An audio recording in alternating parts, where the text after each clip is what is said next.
My name is Madison Audette, and I'm going to talk about how vaping companies target the youth through advertisements. More specifically, I'm going to talk about how vaping companies target the youth through advertising on social media. First of all, it is no secret that most everyone uses social media in one way or another.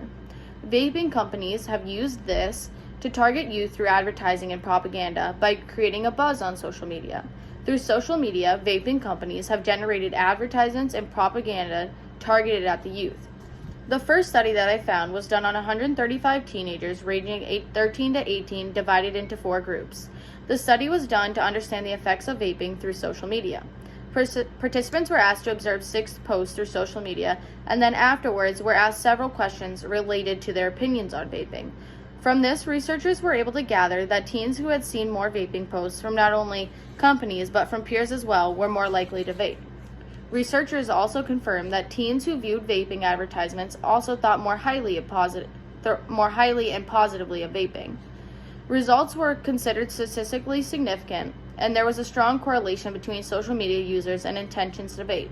From this, it was safe to say that vaping companies have targeted teens through social media platforms and have significantly impacted their views on vaping. This is extremely important for us as social media users to understand. In comparison, one of America's most prevalent vaping companies, known as Juul, has been a major contributor to advertising and propaganda of vaping for teens. In a recent study, it was found that Juul's presence on Instagram is ever increasing. 7 of its most popular accounts, including third-party vendors, have more than 2.5 million followers. Juul is also known for their advertisements being directed to the youth. And one study finds that underage Twitter users are following and retweeting Juul's Twitter account. In addition to this, researchers are also reporting that 7 in 10 middle and high school-aged youth have seen some sort of e-cigarette advertising. Juul is only one of those companies that has contributed largely to this.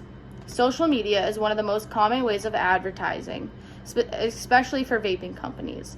Unregulated advertising on social media of vaping has led to the glamorization of vaping among young people, and Juul again is only one company that contributes largely to this.